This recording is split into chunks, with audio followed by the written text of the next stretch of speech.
is Bryan Ash, and Bryan Ash is from Apiaries in Manitoba, Canada, which I think is the best province in Canada, but I may be biased. Bryan is going to talk about managing risk and income diversification on their family farm.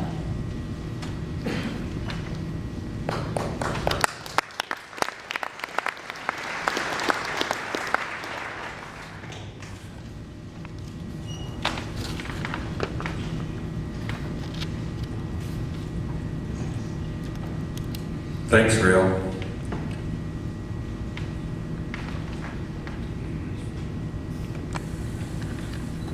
Now I got the instructions. So, this first slide shows some expansion from us from 1995 into 2019. 1995 is the year that I started full-time into beekeeping. And my parents' house is over on the left, and then you can see the apiary kind of tucked in behind the bush. There's where we are today. That picture was actually taken in 2017, but there hasn't been any additions in the last couple of years on that site. So who are we? We're a family-based business. Started by my parents, Floyd and Peggy Ash, in 1971. They are producers who were honey producers, and they based their business on packaged bees from California. Both are semi-retired today, but they're still active in our family-run business. They're a wealth of knowledge. Their main tasks nowadays are cutting grass, running for parts for me, doing banking, and just being there. So my brothers and I all came back to the family farm, but in 1995 I had started back first and soon expanded.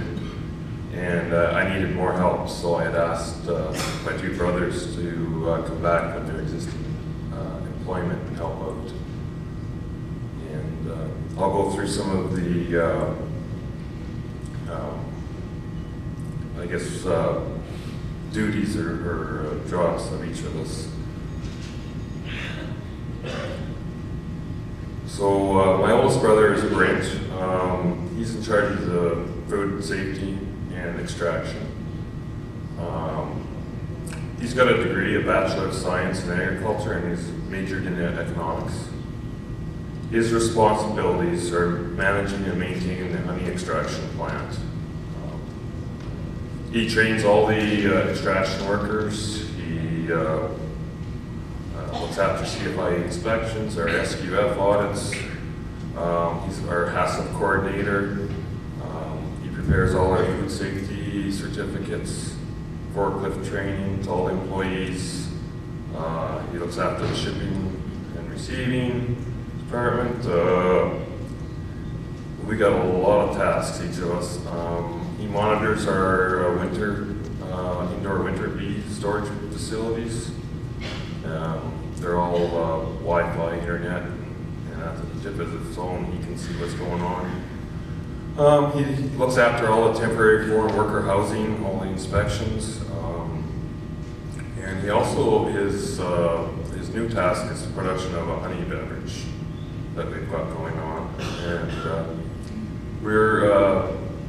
so I'm very reliant on him, but he's also reliant on us, so we consult with each other, and if I'm away, he looks after my jobs, and if he's away, I look after his, vice versa. The middle child is Grant. He's our honeybee manager. He's got a diploma in electronic telecommunications. And his responsibilities are managing and training the outdoor crew. We have crews of apiary technicians, apiarists, and harvesters. He trains them, and he actually works side by side with them. He monitors the overall health of the colonies, So he's looking for mites, bee diseases, you know, anything that can spur up. He travels to British Columbia to work the colonies with the guys. We have lots of predators, skunks, raccoons, bears. He's in charge of that. He's in charge of making our spring and fall nukes.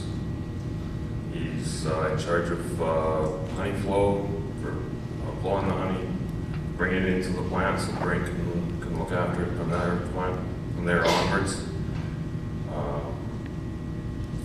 He's in charge of maintaining our bee yards and keeping our farmer friends happy. He maintains a map of all our yard locations. We have about 230 yards consistent, so there's lots of maintenance and relationships with that. And he also maintains all the charts for all the honey production and stuff. So. And the same, you know, if he's missing, I'm looking after his duties and or Bryan's. So. And myself, well, I'm the manager of the packaging, and I oversee the entire operation. And that's why I'm here today. They're at home working. I have a diploma in business administration and I major in accounting.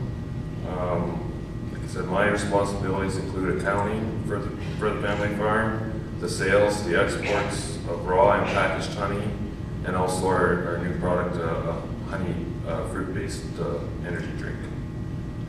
I applied for all the export certificates, free sale letters. I manage and train all the packaging staff. I maintain, I set up all the packaging equipment, and I look after the temporary foreign worker program, which is probably my biggest task. That involves the applications, their flights, their visas, their health insurance, housing, getting their banking all set up. I mean, it's raising a whole other family, basically. I also maintain a really close relationship with our queen suppliers.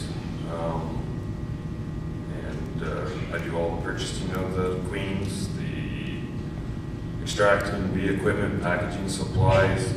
Basically, I give Bryan and Grant the tools they need to run their departments. And yeah, we produce 2.3 million pounds of honey per year. We run approximately 10,000 colonies, and I package 3 million pounds. And we're in Gower Plains, Manitoba, which is northwest of Winnipeg. On the map you can see we're about 220 miles. It's a great place to live. Any direction. You can go for a drive in 40 minutes, you're at a great freshwater lake and excellent fishing. Employees, pictured here, you'll see in the staff room, those are our honey pulling crew, and in the barreling room there are our extraction workers. We have a very good, hardworking, dependable, skilled employees. A lot of our outdoor crew, we produce queens ourselves as well, and there's a group of 5 of them that share that responsibility, and they produce 2,500 mating queens for us per year. And we use those queens throughout the year and then into the fall for making our splits. We import queens for the spring. Our staff, you can see, probably consists of a lot of temporary foreign workers, but there is some citizens and permanent residents in there as well. Our apiary technicians have been with us for 12 plus years, and we have 12 of them, so they're very knowledgeable, and we've been able to retain them. We have apiary workers for 5 plus years, and we hope that they graduate up into the apiary technicians within time. We expect the employees to advance. They care and knowledge of the bees, and we reward them well. And the next slide here is employees of our packaging plant. Again, I can't say enough about our employees. We wouldn't be here today without our group of employees. We feel we operate with way less employees than we ideally would like, but the employees know all aspects of our business, and so you can move them around a lot, and that's very important in growing a business. Again, maintaining long-term employees allows them to grow with the business. They understand what you expect and how you operate. Our employees are capable of working without direct supervision. That gives us a lot of time to do our management and planning.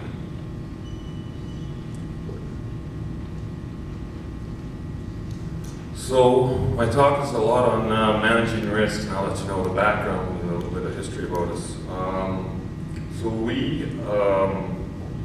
as myself and my two brothers, brought back a skill set, each of us to the farm. My brother Brent worked for a grain company, Cargill Canada, for several years. He was a grain buyer, and then he looked after the transportation of rail cars with CN and CP to the grain terminals. My brother Grant was a photocopier technician, and he had a short stint with Manitoba Telephone Systems as well.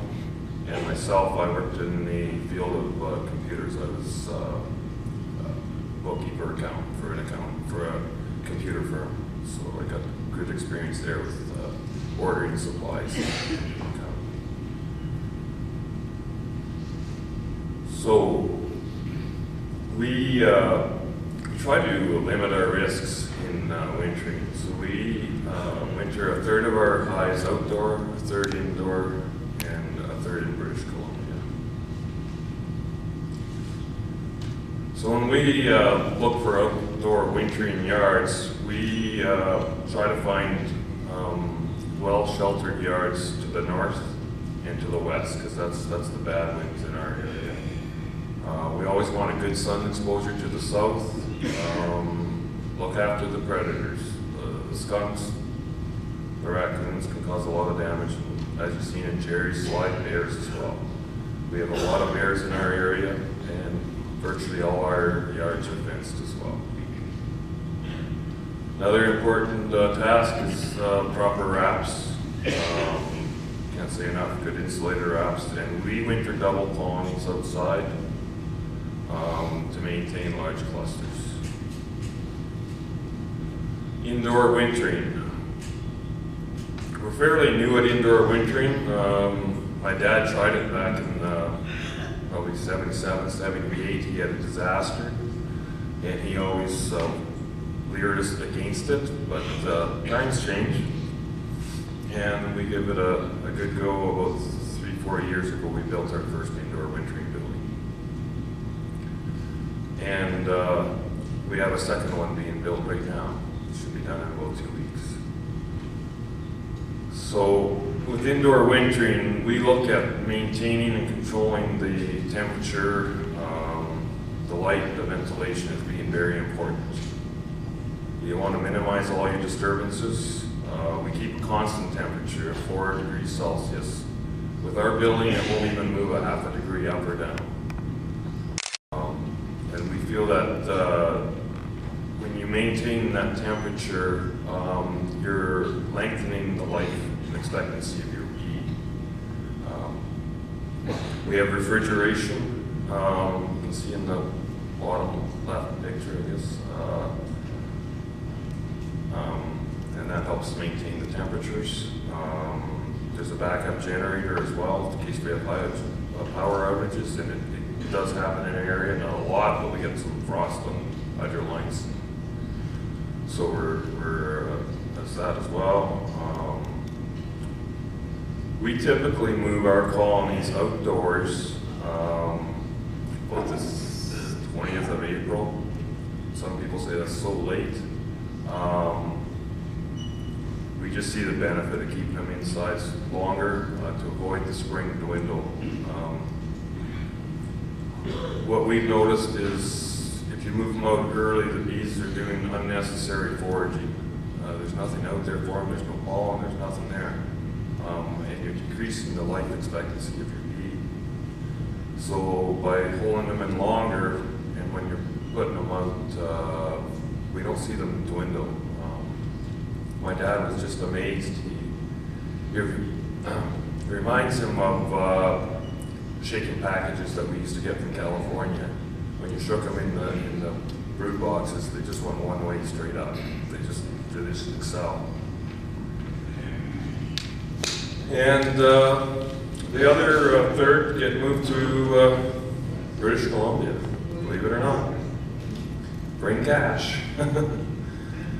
But it helps us a lot by shifting our spring workload earlier. Last winter, bees start earlier. Stronger bees for making nukes.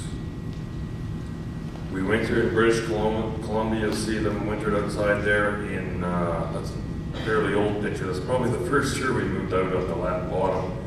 We used to just dump part of a load in a few. Now we dump like the full semi-load in 1 yard. But we winter them in wraps there as well, to keep the moisture off mainly. Not necessarily the cold, but to keep the humidity and dampness. Moving to British Columbia has allowed us or give us the opportunity to split double colonies in Manitoba in the fall. By fall, I mean mid-August, as soon as we're done honey and pulling. So we split them in half. Typically, there'll be 5 frames of brood in each single when we're done. We do that by using Vigo to push down the bees into a single brood chamber, put a queen excluder on, let the bees come back up, and next day come and take that top box off. Your old queen's in the bottom, and leave the top box for 2 to 3 days, go through it after, cut the cells, put mated queens in. And the bottom box, typically, we will go through and kill the old queen, and do the same week, 3 days, and go through cut cells, reintroduce a new queen. So that has allowed us to expand very rapidly, because we've taken, say, 500 hives, and now we've got 1,000 hives, moving those 1,000 singles to British Columbia, and we winter them there, come out with 900 hives typically, sometimes 800.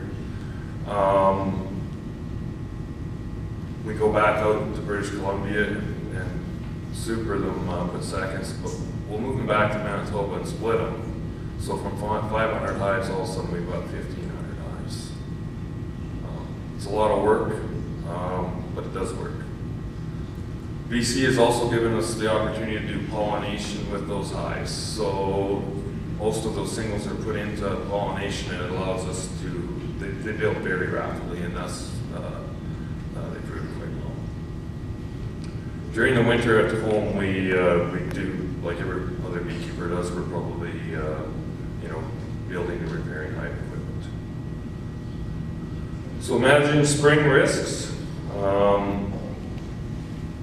placement of hives in yards again. We look for a yard that has suitable poplar, willow, carriganus, treat areas. There's a picture of one there. There's a canola field just on the other side of the bush. A lot of times that'll give us a buffer zone for many sprays and pesticides. We work with the farmer. They have to spray, so we try and put our bees into a sheltered buffer zone. Minimize spray damage. We have a very close relationship with our farmers and ag supplies companies. We use MAPME, and actually one of our employees did this all for us. He's traveling around to all the bee yards anyway, so he's entering it into his phone. And everything is GPSed.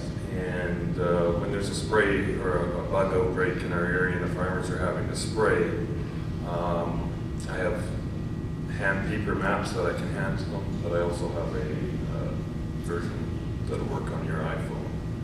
And it has a list of all our Apiaries. That's what all those little flags are. That's our area. We promote, we ask them to use Be Safe products as much as possible. Sprays late evenings, early mornings to see less damage. Also, if they're spraying near our colonies, we ask them to just, slow the machine down, turn your pressure of your nozzles down, stay a width away if you can, and we see virtually no spray damage from that control. We do early mite treatment. Apiaries has been our stronghold for spring. Get it in early. We feed the colonies when we need to. Top right corner shows our first winter building, and we use that yard as when we move back to BC. That's a picture of some doubles that move back that are getting ready for splitting. But as soon as they come back, they're fairly light, so we got to get the feed on them right away. We pail feed. We also, when we bring our hives in the spring out of our indoor winter building, they're singles. We frame spray every hive. It's a lot of work. But that little, we have 4 of those little sprayers. You dip the frame in between, and the bees really take that syrup and they move it out of that frame. It acts almost like a cleaner that they really like. You don't have to open up the hives at all. We do very little pollen patting. Nothing at home. We do a little bit in BC. I've tried a lot of different pollen patties. We do purchase packages. We purchase some packages from New Zealand just as another protection. We purchase about 5% of our colonies per year. It's another way of getting new queens in. We purchase a lot of our queens from the United States, from stayers, similar to Jerry, and also Stratton. I also purchased some queens from Ontario. I have in the past, I did this year again. And like I said before, we raise 2,500 queens of our own. Summer. Okay, I better get it moving. Anyway, summer managing risks. Our hives are located in the 60-kilometer zone. We've got a modern extraction plant. We extract about 2,200 boxes a day. We average about 200 pounds of honey per year. There's the location radius of our colonies. You can see on the map. We're located between 2 mountains. To the north of us is the Duck Mountains, they call it. It's a provincial park. And to the south of us is the federal park. It's the Riding National Park. We go basically from Gilbert Plains all the way up to the Roblin area. This is our extraction plant. We have, similar to Pullman's, we run the cook and peel line. My father started running the cook and peel line in 1981, and they treated us very well. Pat and Shane have been tremendous. All the parts are here. They're great to deal with. You'll see in our extraction that we face the extractors towards each other. Reduces, one operator runs 2 lines for running the extractor. So we try to minimize the amount of staff we use. Picture on the bottom right shows our heat exchangers and our spin floats. Honey wax separators up on top on a mezzanine. The wax just falls down into a tote. Again, you don't have anybody shoveling. It works really good. To remove the drums out of the separators, there's a hoist above. You can see in the background, there's a couple big honey storage tanks. We use food-grade plastic storage tanks. They hold 50 drums each, and the same rotate back and forth to lots.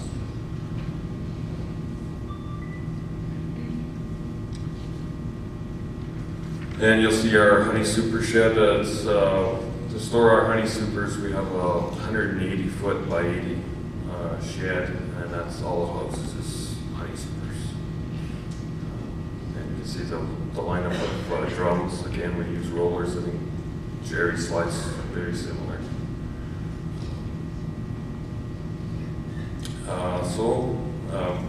We also, towards the end of July, we want to make sure our mites are under control, so we know what our levels are. That's my brother Grant, so he's monitoring some mites right there. And managing risks in the fall, we feed, we treat, and I apply for temporary foreign workers early. That's our key. Feeding, we get our syrup. We feed high fructose corn syrup. Transport brings it in. I'm also a reseller for high fructose corn syrup. So there's our storage tanks. They hold semi-loads. We pre-fill the pails so that they get to the highs very rapid and quick. Treatments, we use Apivar again, but we do a later late fall cleanup, we call it, with oxide vapor. We've been doing that for 3 years. We feel it really helps out. And the temporary foreign worker program has been instrumental to our success as an apiary in our area. It's very hard to get local workers. There's just no work staff. We're from a town of 600 people. So we start to advertise in September, and I start to apply in October. Winter preparation, much like everybody else, I think it's mostly common sense, but the bottom left picture is a yard that's getting, I guess it's just unloaded into BC, and the other picture is going to BC, it looks like, or it could be coming back. But our goal is to get the winter colonies wrapped, the indoor colonies staged, and ready to put indoors, and the BC colonies delivered and wrapped as well by October 20th. So we manage also our risks by doing honey packaging, just like John Mahal does. We have a lot of certificates. We export finished product into China and different countries as well. I do a lot of private label. We have our own label. And we've started a new venture of producing an energy drink, honey buzz we call it. So that's a picture of our brand name and some of the products that we produce. By